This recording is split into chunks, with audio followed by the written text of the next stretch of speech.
নমস্কার, আমি বিমল কোটাল, খালসিউলি কৃষি বিকাশ ফার্মার প্রডিউসার কোম্পানির আমি একজন বোর্ড অফ ডিরেক্টর। এটা আমাদের ঝাড়গ্রাম ডিস্ট্রিক্টের ঝাড়গ্রাম ব্লকের খালসিউলিতে অবস্থিত। 20শে ফেব্রুয়ারি আজ আমরা এই কোম্পানির উদ্বোধন করলাম। এখানে আমরা প্রায় 200 জন চাষিকে আমন্ত্রণ জানিয়েছিলাম।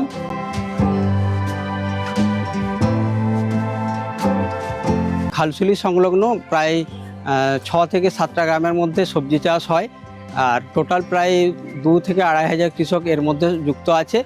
এই সবজি চাষের মধ্যে ধরুন কেউ আলু লাগিয়েছে, কেউ ফুলকপি বাঁধাকপির চাষ করছে, কেউ আবার টমেটো চাষ করছে, কেউ আবার ফুল চাষের সঙ্গে যুক্ত আছে।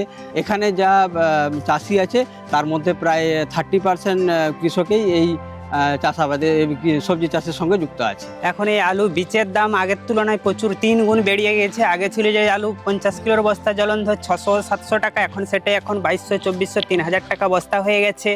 বেগুনের যে বীজের দাম ছিল সামান্য 60-70 টাকা প্যাকেট, এখন সেটা 250-250 টাকা প্যাকেট হয়ে গেছে। যে সার আগে ছিল 700-800 টাকা বস্তা, সেটাই এখন 1800-2000 টাকা বস্তা। তার মানে আমাদের চাষের খরচের অঙ্কটা 3 থেকে 4 গুণ বেড়ে গেছে, কিন্তু আমরা সেভাবে বাজার মূল্য পাচ্ছি না। জলের যে সমস্যা, আগে যেভাবে যে কম খরচে আমরা জলসেচ করতে পারতাম সেটা এখন হচ্ছে না, তার 4 গুণ হয়ে গেছে। কিন্তু বিকে আমাদের মানে লাভের কোনো অঙ্ক দেখতে পাচ্ছি না, প্রচুরভাবে লসেই যাচ্ছে।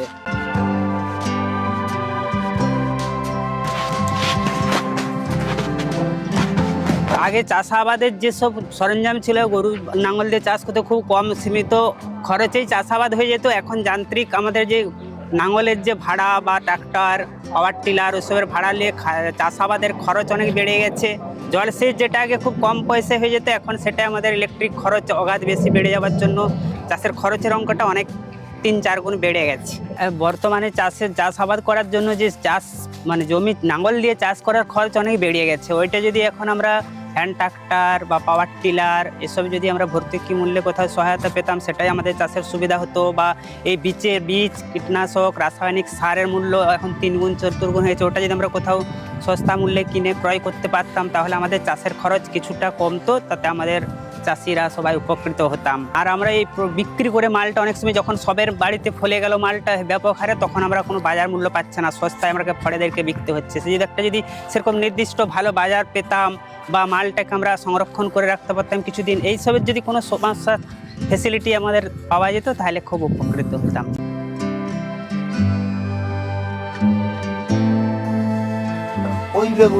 এখানে আলুটা বেশি হয় সবচেয়ে। আর আলুর পরে এবারে ধরুন সবজি সমস্ত রকম, কপি থেকে শুরু করে আপনার পটল, কুঁদরি, ঝিঙ্গা, ভেন্ডি, আপনার খসলা শাক, পালং শাক, এমনি ধনিয়া পাতা, সমস্ত রকম। যে আপনাদের এখানে যে সবজি চাষটা হচ্ছে, এই সবজি চাষ কি নিজের এলাকায় খাওয়ার জন্য নাকি বাজারে বিক্রি করে পয়সা রোজগারের জন্য? পয়সা রোজগারের জন্য বাজারে বিক্রি করিয়ে যা দাম হয় আমাকে বেচতে হয়। আচ্ছা, হ্যাঁ, বাজার যদি আমদানি বেশি হয়ে যায় সেদিন রেট কম থাকে, যদি আমদানি কম থাকে সেদিন একটু বেশি পয়সা পায়। আপনারা কি লোকাল বাজারের উপরে ডিপেন্ড করেন নাকি বাইরের বড় বাজারে কি সেল করেন? খড়গপুর কিছু লোকাল। আচ্ছা, কলকাতায় যে বড় কোলে মার্কেট রয়েছে, দুনাগড় মার্কেট রয়েছে, এই সমস্ত জায়গায় কি আপনাদের এখানে সবজি পাঠাতে পারেন? কেন পাঠাতে পারেন না? যোগাযোগ গাড়িয়ে কেউ চাষি এক রকমের চাষ না করিয়ে যে যার মতো মোটর সাইকেলে। হ্যাঁ, মানে আপনার বক্তব্য হচ্ছে পরিমাণে বেশি হয় না বলে বড় গাড়ি পাঠানো যায় না। তাহলে আপনাদের পরবর্তী ইচ্ছা নাকি পরিমাণে বেশি বাড়িয়ে বাইরের মার্কেটে যাওয়া, নাকি এই যেমন চলছে তেমনই চলবে? চাষি তো এক নয়, চাষি যে যার মতো সে তার চাষ করে, সে তার মতো বিক্রি করে। আচ্ছা, ওই জন্য এখানে গাড়ি কোনো বাজারে বড় মার্কেটে যেতে পারেনি। আচ্ছা, আপনারা কি জানেন এই সবজি চাষের মতোই ময়না অঞ্চলে মেদিনীপুরের আগে শুধু ধান চাষ হতো, এখন ময়নাতে কি হয় জানেন? এখন ময়নাতে বিঘের পর বিঘে শুধু মাছ চাষ হয়। প্রতিদিন 400 খানা করে ট্রাক দাঁড়ায় শুধু মাছ নিয়ে যাওয়ার জন্য। কেন দাঁড়ায়? আগে তো ধান চাষ করতো, কেন বদলে গেছে? ধান ওদের একটা চাষ হতো, সেই বড়টাই হতো, বর্ষায় সব জলে ডুবে যেত, ওই জন্য ঝিল করে মাছ চাষে প্রচুর পয়সা লিখছে। এখন প্রচুর পয়সা রোজগার করছে, তাহলে ওরা কিন্তু পরিবর্তন এনেছে, তাই পয়সা রোজগার করছে। আপনারা কি পরিবর্তন চান না যেমন চলছে তেমনই চলুক? না, পরিবর্তন তো অবশ্যই চাই। এ চাষে কি বলবো, হাঁড়ি চলবে। হলো তাহলে পরিবর্তন করতে হলো তো কিছু মানে ভাবনাও বদলাতে হবে। অবশ্যই। ভাবনা বদলাতে চান? অবশ্যই অবশ্যই করুন। অবশ্যই চান। তো যারা ধান চাষ করেন মোটামুটি কি ধরনের ধান চাষ হয় এখানে?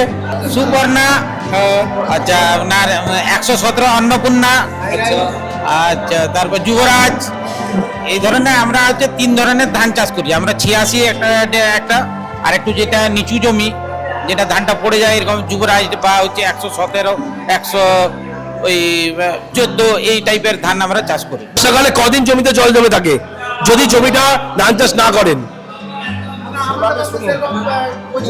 সে পজিশন নয়, তাহলে সেই জমিতে ফল চাষ কেন হবে না? বাঁকুড়াতে একটি জমিতে আমি রিসেন্ট ভিজিট করে এসেছি। হ্যাঁ, আপনাদের এই মাটিতে 12 মাসি কাঁঠালের চাষ খুব ভালো হবে, 12 মাসি এঁচড় চাষ খুব ভালো হবে। করলে 80 থেকে 90 কিলো করে ফল আসবে। এবং সাইজ বাঁকা একা বেঁকা তেরা হবে না, একদম সমান হবে, সবুজ কালার বেশি হবে। এবং এই 1 বিঘা জমি থেকে 3 বছরের মাথায় 2 লক্ষ টাকা প্রফিট হবে। খালি চারা পাওয়া যায়। এই চারা সাপ্লাই দেওয়ার জন্য এই কোম্পানি আছে, তার সঙ্গে যোগাযোগ করতে হবে আপনাদের। হ্যাঁ, আমার জমি দেবো, আপনি ফল চাষ করে দেখান। জমি হলে এই জমিতে আপনি নিজেই করতে পারবেন। খুব কম দাম চারার দাম 50 টাকা করে পার পিস। 50 টাকা পার পিস। হ্যাঁ, কমার্শিয়াল যখন চিন্তা করবেন, 1 বিঘা জমিতে সারা বছর মেইনটেনেন্স খরচা মাত্র 15,000 টাকা। কিছু করতে না, অযত্নের ফসল। সপ্তাহে 1 দিন যাবেন, দেখতেও যাবেন না। এই কোম্পানির মারফতে এই শিক্ষাগুলো, এডুকেশনগুলো দেবে, ফিল্ড ভিজিট করতে নিয়ে যাবে, এবং চাষের জন্য যে সাপোর্ট দরকার সেগুলো এই কোম্পানি দেবে। পাওয়ার টিলার যেগুলো চাষ করার জন্য জমিতে। আপনি আমার চ্যানেলটা অ্যান্ড্রয়েড ফোন আছে তো, এগ্রিকালচার ডাইরেক্টে যাবেন, ট্র্যাক্টর বলে সার্চ করবেন, দেখবেন চলে আসবে। আমার ইউটিউব চ্যানেল সার্চ করে নেন, ওখানে দেখবেন চ্যানেলের প্রচুর ভিডিও আছে।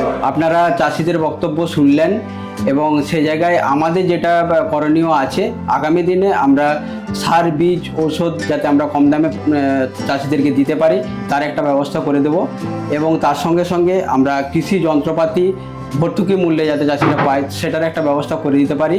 এবং তার সাথে সাথে আমরা আধুনিক চাষের উপযোগী যে ট্রেনিং হয়, যে প্রশিক্ষণ হয়, সেই প্রশিক্ষণ দিয়ে আমরা চাষিদেরকে উপকার করতে চেষ্টা করব। সর্বশেষ যেটা আমরা করব, চাষিরা তাদের যে উৎপাদিত ফসল তার যেমন একটা সঠিক বাজার মূল্য পায় তার ব্যবস্থা করে দিতে পারে। এভাবেই পশ্চিমবঙ্গের কোনায় কোনায় আজ গড়ে উঠছে ফার্মার্স প্রডিউসার কোম্পানি। কারণ কৃষকরা যে সমস্যায় ভুগছেন সেটা প্রত্যেকটা কৃষকেরই একই সমস্যা। যদি আপনি একা কৃষক হয়ে থাকেন, এই সমস্যার সমাধান করার জন্য পাশে কাউকে পাবেন না। আপনাদের এইরকমই বিভিন্ন কৃষি কোম্পানি যেগুলো আছে, ফার্মার্স প্রডিউসার কোম্পানি, তাদের মধ্যে যুক্ত হতে হবে। সেই রকমই আজকে এই খালশেউলি কৃষি বিকাশ ফার্মার প্রডিউসার কোম্পানি, এই কোম্পানিতে প্রায় 200 ফার্মার আজকে এসেছেন এবং তার মধ্যে বহু কৃষক এখানে নাম নথিভুক্ত করছেন যাতে তারা এই সুযোগ সুবিধাগুলো পায়। আপনারাও এইভাবে ফার্মার্স প্রডিউসার কোম্পানির সঙ্গে যুক্ত হয়ে যে সুবিধাগুলো আপনি একা পাচ্ছিলেন না, সেগুলো যৌথ হিসাবে সেই সুবিধাগুলো কিন্তু আপনারাও পেতে পারেন। আজ আমার এই খালশেউলিতে এসে সত্যিই খুব ভালো লাগলো। একটা মহৎ উদ্দেশ্য নিয়ে উনি যে কাজটা শুরু করেছেন, ওনারা যে পরিশ্রম দিয়ে আজ এই কোম্পানিটা দাঁড় করিয়েছেন, তাতে মনে হয় একটা ভবিষ্যৎ তারা চাষিদের সামনে তুলে ধরতে পারবে এবং তাদের অর্থনৈতিক উন্নতিও তারা ঘটাতে পারবেন। তো আজকের ভিডিওটা কেমন লাগলো অবশ্যই কমেন্ট করে জানাবেন এবং আগামী ভিডিওতে এইরকমই আরো নতুন তথ্য নিয়ে ফিরে আসবো। ততক্ষণ ভালো থাকবেন, সুস্থ থাকবেন। বাই।